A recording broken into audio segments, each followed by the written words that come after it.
Hello friends, welcome to the channel solution revolution. मैं हूं गौरव और आज हम सॉल्व करेंगे सिंपल स्ट्रेस एंड स्ट्रेन्स के प्रॉब्लम। यहाँ हम जिस बुक के सॉल्यूशन सॉल्व कर रहे हैं वो है आर के बंसल, जो कि BTech third semester mechanical engineering में पढ़ाई जाती है। So we are starting with the chapter 1 simple stress and strain. So problem number 1 है a rod 200 centimetre long and of diameter 3.0 centimetre is subjected to an axial pull of 30 kilo Newton.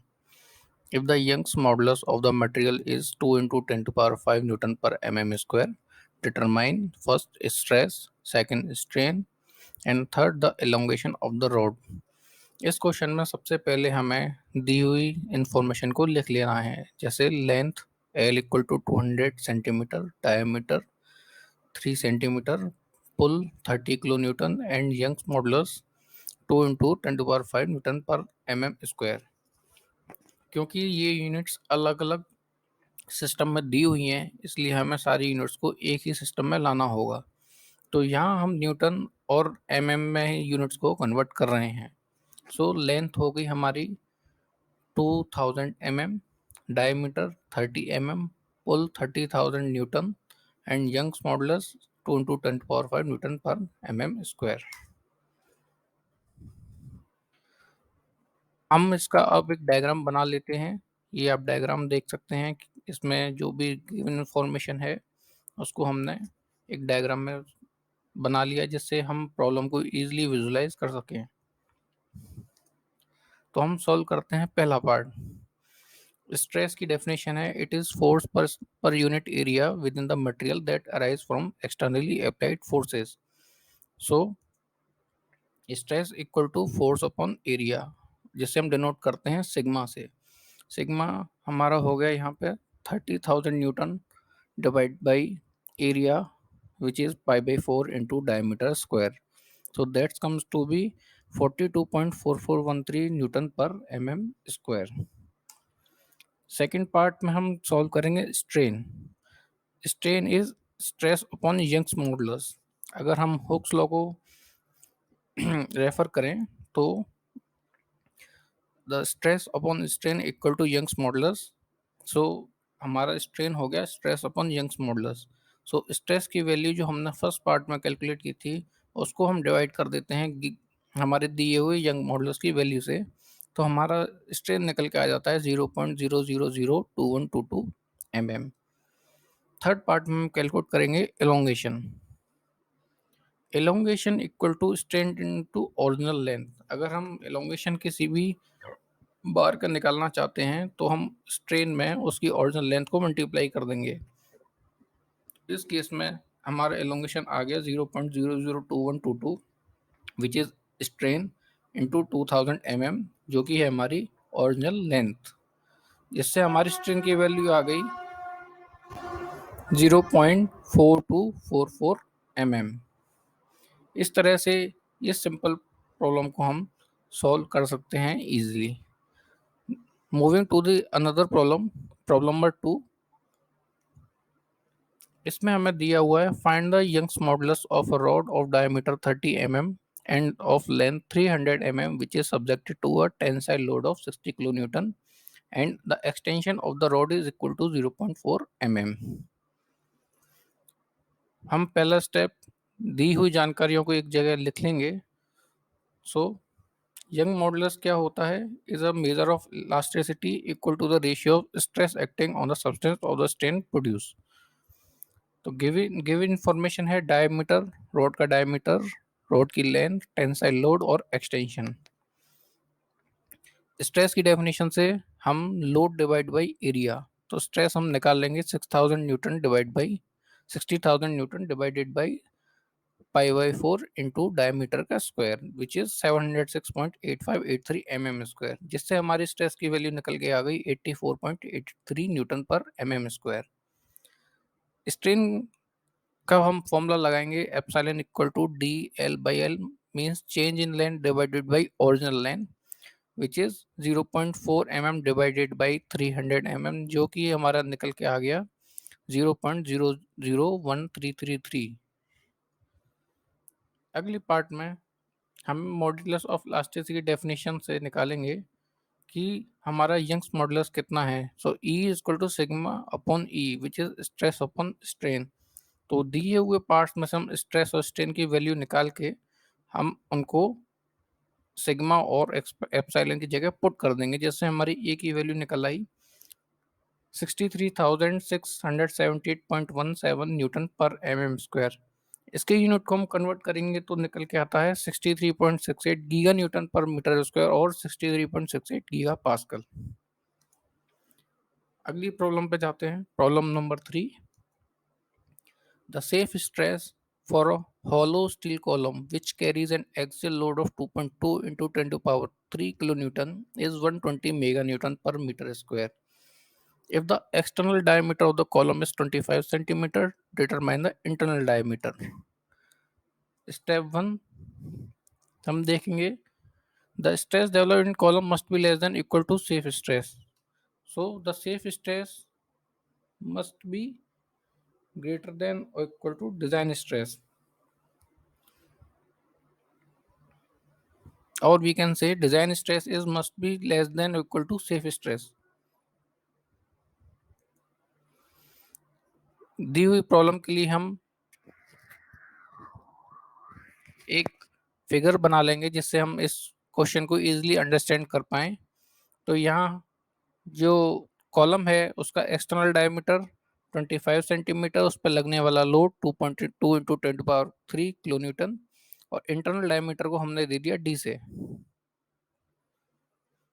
So the information को हम लिख लेते हैं और centimetre को हम metre में चेंज कर लेते हैं। सो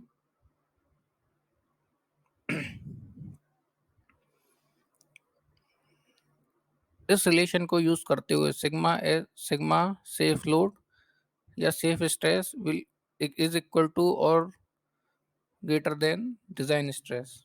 सो सेफ स्ट्रेस की वैल्यू 120 इंटू 10⁻⁶ न्यूटन पर मीटर स्क्वायर और विच इज 120 मेगा न्यूटन पर metre square which is greater than equal to load upon area, जिसमें हमने इंटरनल डायमीटर की वैल्यू को as a small D put कर दिया है अपनी कैलकुलेशन के लिए। सो रीअरेंजिंग द टर्म्स हम आगे सॉल्व करते हुए जाएंगे और इस इनइक्वालिटी को थोड़ी देर के लिए हम इक्वल टू में कन्वर्ट कर देंगे जिससे हम कैलकुलेशन को इजी बना सकें। फर्दर सॉल्व करते हुए डी निकल के आया कि D equal to 19.788 centimetre. So the internal diameter of this column should be less than और इक्वल टू 19.788 सेंटीमीटर, जिससे कि हमारा सेफ स्ट्रेस 120 मेगा न्यूटन पर मीटर स्क्वायर से कम ही रहेगा। So moving to the next problem, problem number 4। An axial pull of 40,000 Newton is acting on a bar consisting of three sections of length 30 centimeter, 25 centimeter, and 20 centimeter of diameter 2 centimeter, 4 centimeter, and 5 centimeter respectively. If the Young's modulus is equal to 2 into 10 to the power 5 Newton per meter per mm square, then stress in each section and total extension of the bar. इस question को हम visualise करने के लिए एक diagram बना लेते हैं, जैसा कि दिया हुआ है। Length 30 centimetre, 25 centimetre, 20 centimetre with a load of 40,000 Newton and diameter 2 centimeter, 4 centimeter and 5 centimeter. और यंग्स मॉडुलस की वैल्यू 2 into 10⁵ न्यूटन पर mm स्क्वायर और 2 into 10⁷ न्यूटन पर सेंटीमीटर स्क्वायर। क्योंकि यहाँ पर ज़्यादातर वैल्यू हमें सेंटीमीटर में दे रखी है, इसलिए हमने यंग्स मॉडुलस की वैल्यू की न्यूटन पर सेंटीमीटर स्क्वायर में कन्वर्ट कर लिया, जिससे हमारी कैलकुलेशन ईजी हो जाए। So moving further for the stress calculation, तो हम हर सेक्शन में अलग अलग स्ट्रेस कैलकुलेट करेंगे। जैसे सेक्शन ए बी में load divided by respective cross sectional area. So 40,000 divided by 5/4 into 20 का स्क्वायर विच इज 127.2 न्यूटन पर mm square Or in the section BC, same calculating the stress like we did in previous one, it comes out to be 31.80 Newton पर mm square. वैसे ही हम CD section में calculate कर लेंगे जिससे हमारा stress निकल के आ गया 20.37 न्यूटन पर mm स्क्वायर। आप चाहो तो फर्दर इस वैल्यू को न्यूटन पर सेंटीमीटर स्क्वायर या मेगा पास्कल में कन्वर्ट कर सकते हो। सो सेकंड पार्ट में हम टोटल एक्सटेंशन निकालेंगे। इस क्वेश्चन में लॉजिक ये लगाना है कि हम इकट्ठा एक साथ ना कैलकुलेट करके इसको पार्ट में कैलकुलेट करें जिससे कि हमारी कैलकुलेशन इजी हो जाए। So elongation of A B plus elongation of B C plus elongation of C D equal to elongation of A D. So इसको हम कन्वर्ट करते हैं मैथमेटिक्स में। So D L equal to D L of A B plus D L of B C plus D L of C D. So calculating the chain length equal to stress upon modulus of elasticity into original length. अगर हम Hooke's law को थोड़ा simplify करेंगे तो हमें पता लगेगा D L equal to sigma upon modulus of elasticity into original length. Further इसको सिंप्लीफाई करते हुए हम एक्सप्रेशन लाएंगे 1/e equal to sigma A B into L A B plus sigma B C into L B C plus sigma C D into L C D. Values को put कर देंगे तो change in length calculate होके आ गई 0.2511 mm और change in length dl equal to 0.02511 centimeter. Okay, so next moving to next problem. The ultimate stress for a hollow steel column which carries an axial load of 2 meganewton is 500 newton per meter square. If the external diameter of the column is 250 mm, determine the internal diameter. Take the factor of safety as 4.0. यह problem भी कुछ हमारी एक पहली solve की हुई problem की तरह ही है, बस इसमें एक फैक्टर ऑफ सेफ्टी ऐड कर दिया गया है। सो देखते हैं उसको हम कैसे यूज करेंगे। तो दी हुई इंफॉर्मेशन को कैलकुलेट कर लेते हैं। Axial load 2 mega newton which is 2 × 10⁶ newton. Ultimate stress sigma U equal to 500 newton पर mm square. External diameter d equal to 250 mm और factor of safety f is equal to 4.0। दी हुई situation के हिसाब से फिगर बना लेते हैं प्रॉब्लम को इजीली विजुलाइज करने के लिए। यहाँ हम सेफ स्ट्रेस को कैलकुलेट कर सकते हैं इस रिलेशन के through. Safe stress equal to ultimate stress divided by factor of safety. जब हम मशीन डिज़ाइन सब्जेक्ट पढ़ेंगे तब वहाँ ये फैक्टर ऑफ सेफ्टी का कंसेप्ट रेपिडली यूज होगा। अभी के लिए आप ये समझ सकते हो factor of safety is a factor which is required to make a safe design. So safe stress को हम डिनोट करते हैं सिग्मा एस से। तो sigma S equal to 500 newton पर mm square divide by 4.0 which is factor of safety. इससे sigma S निकल के आ गया 125 न्यूटन पर mm स्क्वायर। ये वह स्ट्रेस है जिसके लिए हम स्मॉल डी को कैलकुलेट करेंगे। So safe stress must be greater than और equal to stress in column.